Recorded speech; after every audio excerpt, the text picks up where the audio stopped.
Jamaica. It's an absolute blessing. We're really excited to share this. Tune in for CVM See It Happen. Jamaica, make we do the right thing. Make we live good today for a better tomorrow. Talk it out. Don't fight it out. The time by the Ministry of National Security is 6:30. The government announced an island-wide road repair project days before the start of the new school year, prompting some cynics to say the announcement was only intended to appease transport operators disgruntled by the state of road surfaces across the island in the wake of Hurricane Beryl. And at the same time, that initiative, REACH, has not yet begun, but the government says Spark, its major, massive infrastructure road development program that is expected to get underway in October, is on track to start. So where do REACH and Spark intersect, and how soon will plans on paper translate to works in the road? Those are the questions I'll be putting today to the minister in charge of works, Robert Nestor Morgan.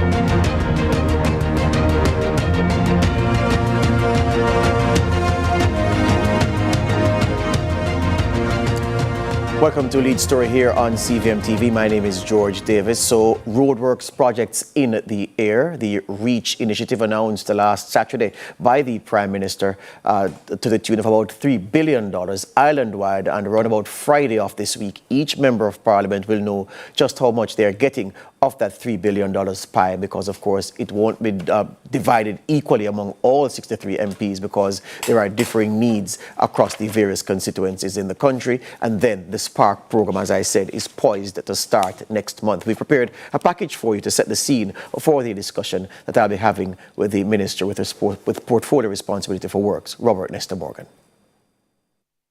Bad roads are as synonymous to Jamaica as sand, sea, and sun. But the government of Jamaica is splashing some serious cash to change that reality.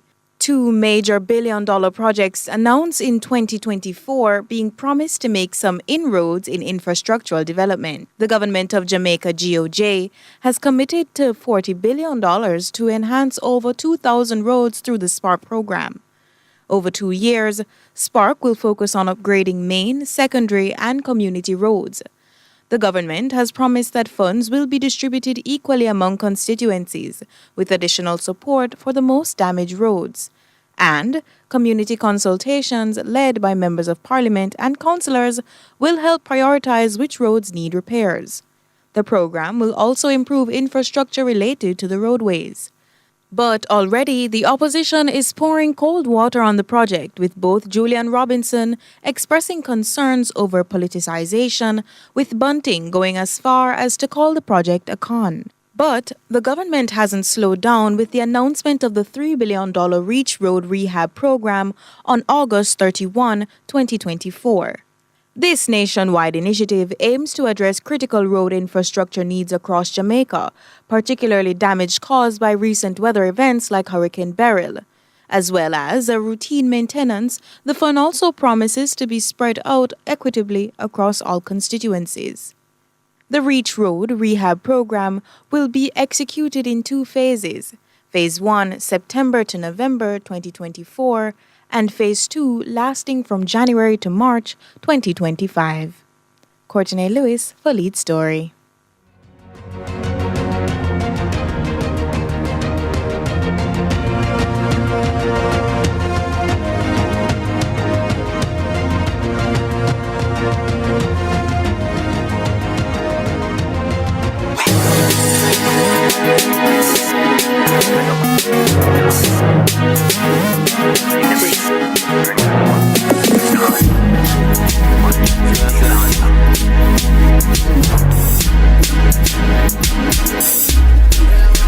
The boy them start it and them a run if you want on.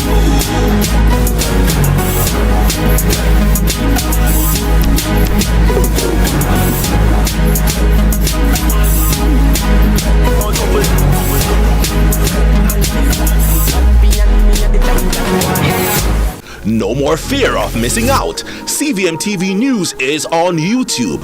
Get up-to-date news, sports, and business content at CVM TV News anytime, anywhere. Subscribe now to CVM TV News to see it happen.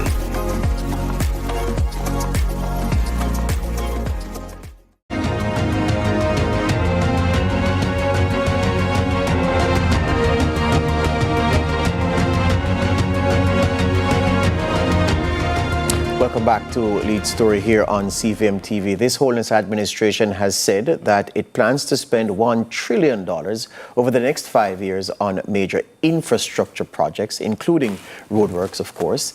And that has given a cause to look back at the history of roadworks projects in Jamaica under various administrations. I recall very well the Washington Boulevard Dunrobin Improvement Project. That took 9 years to complete at a cost of millions of US dollars. And one hopes that Spark will not morph from a 2-year project in terms of the concept of the program into one that runs for an interminably long time. The Minister with the portfolio responsibility of works, Robert Morgan, is here with me in studio to talk not just about Spark, but about REACH. Welcome, Minister Morgan. Thank you very much, George, and thanks to the listeners. And viewers. This is TV, yeah, yes. There you go. REACH was announced on Saturday by the Prime Minister. Nobody saw it coming, but those of us who have our ears close to the ground and are in close touch with the transport operators knew that there was some discontent brewing within the ranks of the transport operators who, it's not strange for them on the eve of back to school to announce a protest and then to protest on the first morning, disrupting activities because they say roads are deplorable. Was this announcement of a $3 billion pinch from the Consolidated Fund designed to appease those transport operators, or did it have a greater meaning, or does it have a greater meaning? Well, it was long in coming. We've been in discussions with the Ministry of Finance for a few months based on the recognition that because of burial and other events and just the general wear and tear on our road infrastructure, that it was needed for us to have a, for want of a better phrase, a patching program to give some respite to our motorists, both the commuting public and those who operate private and public transportation vehicles. So it wasn't because of back to school, though back to school is an important event which requires specific attention, but it was because of a recognition of a long-standing medium-term issue that the government needed to intervene in. Here's the thing. How is it that the government knows that $3 billion will be sufficient to do patching when it then communicates that it is doing consultations about the state of roads in the various constituencies, which would of course then determine how much of the $3 billion pie each MP gets? How can it then put $3 billion up front when it doesn't really know the extent of the works to be done? Well, the fact of the matter is you have several types of roads in Jamaica. You have our main roads, which are controlled by the National Works Agency. You also have the parish council roads, which are controlled by the municipal corporation by law. You also have the farm roads, which many of them are overseen by RADA. And you have also some roads that we call them orphan roads. Some roads which have never been handed over to the parish council or the NWA. In our consultation on the Spark, we realized, and we have been able to map. Initially, we thought it was 16,000 kilometers. Oh, but hold on, let me interrupt it. I'm not talking about Spark, I'm talking about REACH. So I'm saying the $3 billion that you say is going to be used under REACH for the patching. We're going to get to Spark in short order. How would you know what can be done and if $3 billion will be sufficient is the question I'm asking? Well, the NWA would have done assessments across the island and they would have recognized the challenges that we face on our main roads and especially also on our community roads. And we would have gotten reports. And the good thing about it is that we have carried out a consultation process related to Spark, which has given us insight into a wider challenge across the island. So Spark, while we're going to be fixing a lot of roads on Spark, we will not be able to fix all the roads in Spark. And the insights that we would have gotten through the consultations, going through constituencies across the island, getting information from councillors and MPs and residents would have given us additional information to assist us in coming to a formulation that $3 billion can create a better environment for the commuting public and drivers. So let me just get you clear. So based on the work done by the NWA in its post-burial assessment, Right. based on the information you'd have gotten from the Spark consultations, you then believe $3 billion is fair, or is it that you've just been given $3 billion to spend by the finance minister, and whatever it can fix, it fixes? So let us balance it. The reality of it is that $3 billion is a significant amount of money coming out of the consolidated fund. But $3 billion will not fix every single road, which is why the government has various different programs to deal with road maintenance. So the NWA has a general maintenance program, which is funded by the budget every March. We also now have Spark coming out, which is going to deal with a total rehabilitation of specific roads, including pipes, including a proper renewing of a road. And then now you have the REACH program, which is going to deal with kind of a stopgap measure, because patching is not a permanent. Let us not mislead the public. Right. Patching can never be a long-term fix for roads, but until we are able to fix all these roads that we want to fix, patching is a stopgap measure to aid the public and create a better, more comfortable surface for them to do their business. So again, I want to distill Spark, because we're going to come to that. So leave Spark for now. So let's just spend a little more time on REACH. So you're saying that for the month of September, which you hope to start REACH in, is it a hope or an expectation that REACH will start in September? We're starting in September. As a matter of fact, we've already started doing some of the main roads, some of the major thoroughfares. Yes. We have not started the community roads yet. So September, October, November, yes, we're going to be doing the first phase of REACH.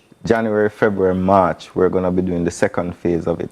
So the NWA has already started to intervene in some critical roads across the island, main roads, more to come over the next 2 months. And then in January, February, March, we're going to do more as well. So does the NWA surrender or suspend its regular program of road patching to channel everything through REACH, or are they going on simultaneously? They're going on simultaneously. The REACH program is essentially like a shot in the arm, a boost to the work that the NWA normally does. The NWA has a responsibility to maintain routinely road infrastructure. So you would have seen that big puddle of water right at the clock in half a tree. Yes. The NWA had to jump in quickly and clear the drain that was causing the blockage there. That's a part of routine maintenance. You would have seen a drain collapse in front of York Pharmacy. NWA would have jumped in on that. And you have seen several other sections across the island, which is a part of routine maintenance. But routine maintenance does not deal with chronic problems. Right. Routine maintenance deals with problems that may occur from time to time. The REACH program is to deal with a chronic problem. Remember, we just had a hurricane. Yes. And the hurricane would have created significant damage across main roads, across community roads. A routine maintenance program would not have impacted that damage effectively. So you needed a special allocation from the government to balance that off. There's something that angers me often, Minister, from the perspective of road repairs. And it angers me when somebody calls in to report that a road is severely damaged and people find it difficult to traverse. And then you call the authorities and they say, oh, it's not NWA road, it's so-and-so road and it's so-and-so road, and it gets passed around. So for those roads that aren't NWA roads, and I only ask because you've mentioned NWA several times, for those roads that are not NWA roads, but which are in need of patching in the immediate term, waiting for Spark to come, are those covered under REACH? Yes, they are. So the fact of the matter is that myself as the minister without portfolio, and indeed the Prime Minister himself, we recognize the need. So while you may travel on the highways once a week or twice a week, or you travel it to work in the mornings, you live on your community roads. Your community roads have a direct impact on your day-to-day life and commute. So which is why we had Spark, which we're not going to go into yet. But a part of the REACH program is you have a segment that is for community roads, and you have a segment for main roads. So we're dividing the money 50-50. Yes. So 1.5 billion is going to go to community roads, and 1.5 billion is going to go to main roads. So for example, Waterloo Road, Half a Tree Road, that road in Hanover that everybody is complaining about, that is going to be repaired as well. But we're also going to go into the nooks and crannies of communities, guided by consultations with our councillors, our MPs, and other members of the community to help with those community roads. All right, let's take the break here on Lead Story. I fell into a pothole on a Waterloo Road in the vicinity of the Terranova Hotel about 2 weeks ago. The pain is so great that my feelings are hurt to this day, and I'd like to see that repaired. Let's go back and do some business and then come back and continue. We'll talk about the spark aspect of the government's road infrastructure development plan.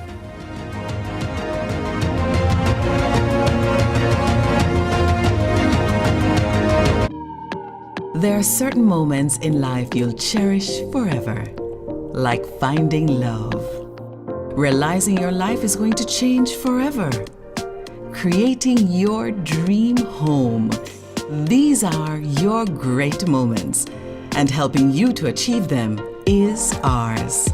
Chris and Charles, powering great moments since 1992. When you think loans, think Chris and Charles. The time by Grace. Taste that moves you is 6:45.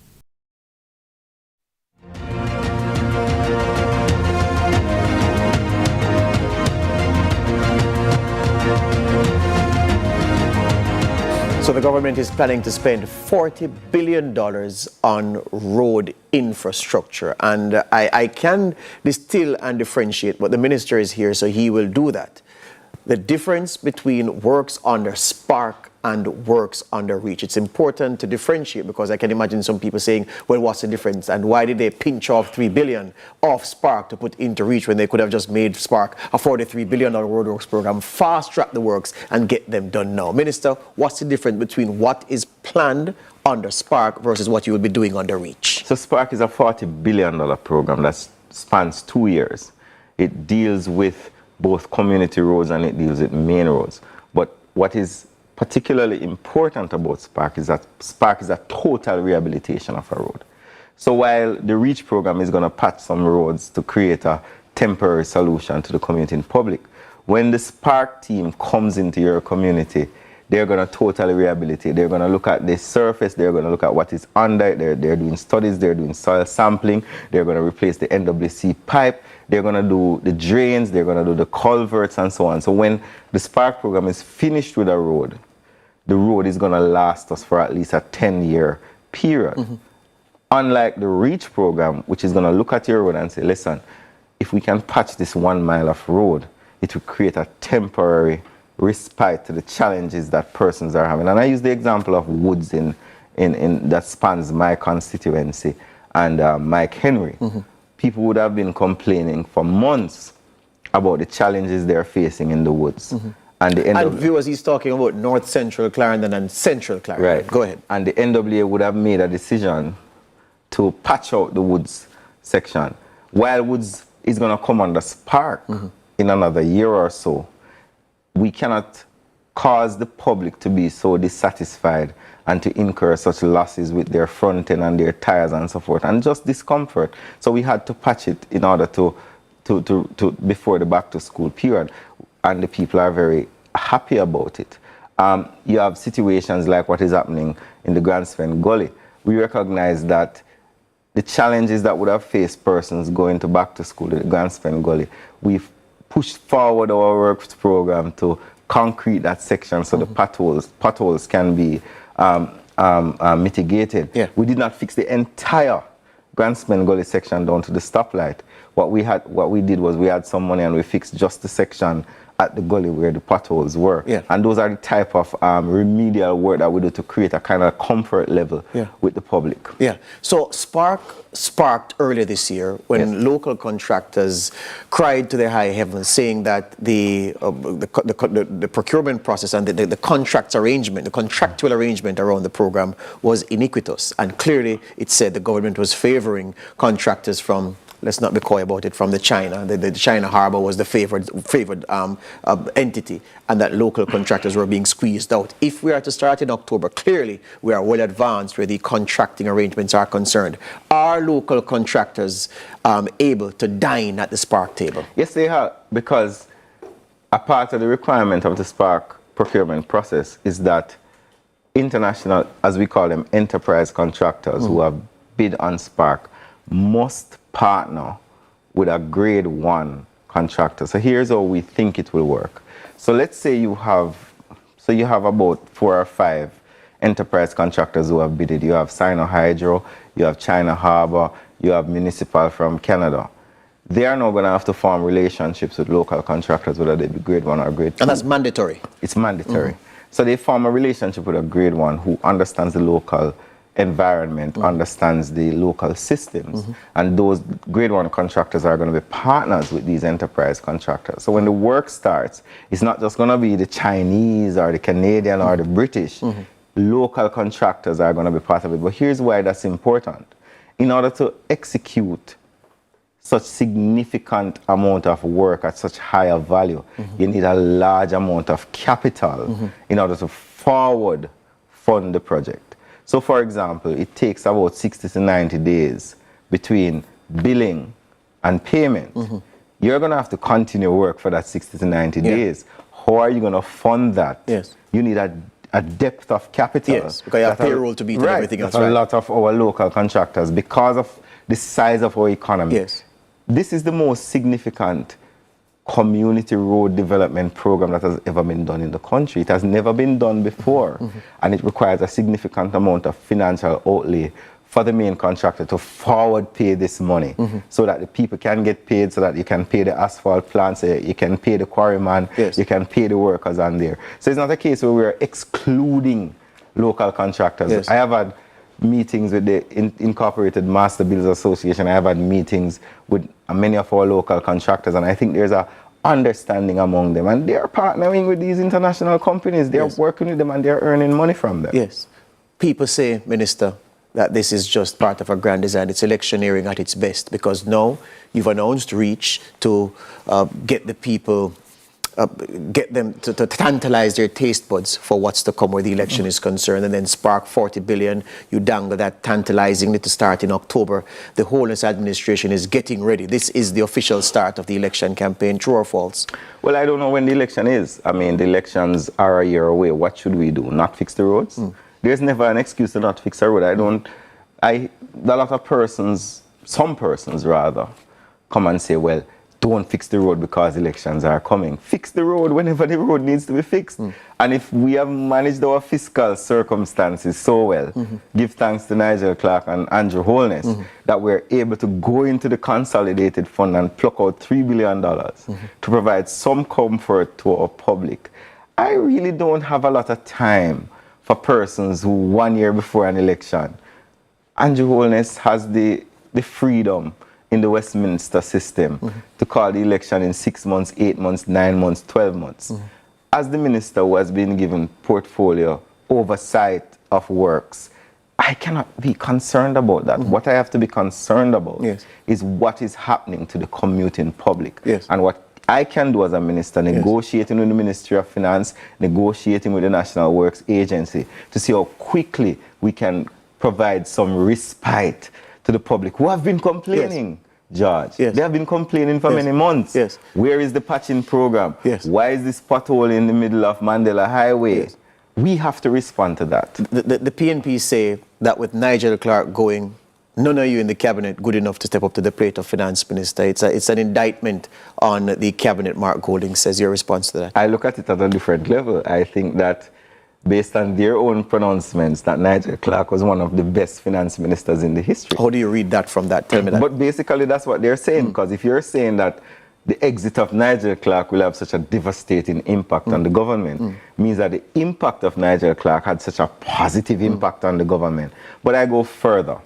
Prime Minister would have revealed that several of our ministers have been engaged by international organizations because they recognize the quality. Have been approached. Have been approached. Okay, good. Not engaged, yes. Sorry. They recognize the quality of the Andrew Holness cabinet. And it's a testament to Jamaica. The fact that Nigel Clark, a man who went to that school on Maninzil Road, St. Richard's Primary, not a prep school. On Reddills Road. On Reddills Road, St. Richard's Primary, and came up out of Jamaica.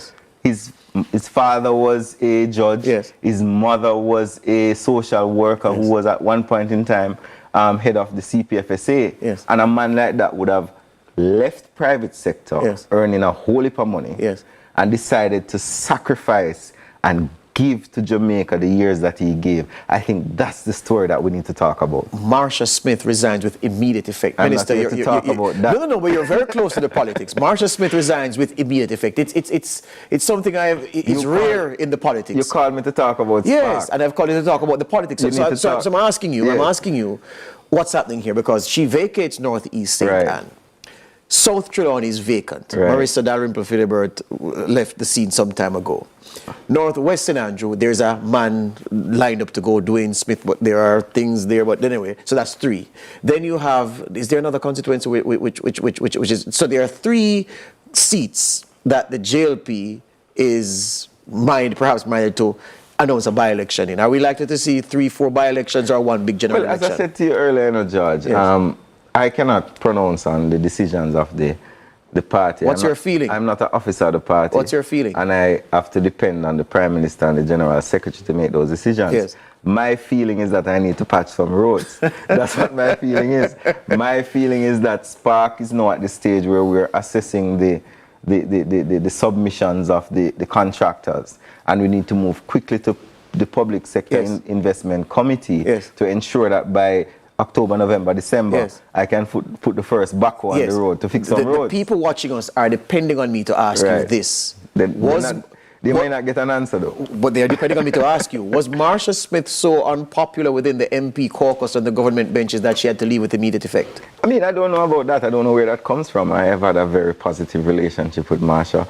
She is very engaging with her colleagues. She is loved by her colleagues. So I don't know where that rumor would have come from. Yeah. I suspect that the same people who are leaking information from the other side are the ones who are feeding her that information, and it's not true. Oh? So you say you see nothing strange in one of your colleagues just like that? Well, I mean, I cannot comment on that. All I can comment on is the person I know and the relationship that I have had with the individual. And I will say to you, she was a valid member of our organization. She was a valid member. She was a state minister in the Ministry of Education. She had a very good relationship with Minister Favour Williams, who was our senior minister. You understand that her background is very significant, and she has had a significant impact on the industrial relations environment in Jamaica. So Marsha Smith was not just a MP and a politician. Yes. She's a lady that came to the table with significant experience and understanding, and contributed significantly to the Ministry of Finance and also to the Ministry of Education. So I have nothing but positive words to say towards her. It's almost as if you came prepared for that. You answered very well. Thank you very much, Minister. What I'll say in this segment, viewers, is that Spark is necessary, very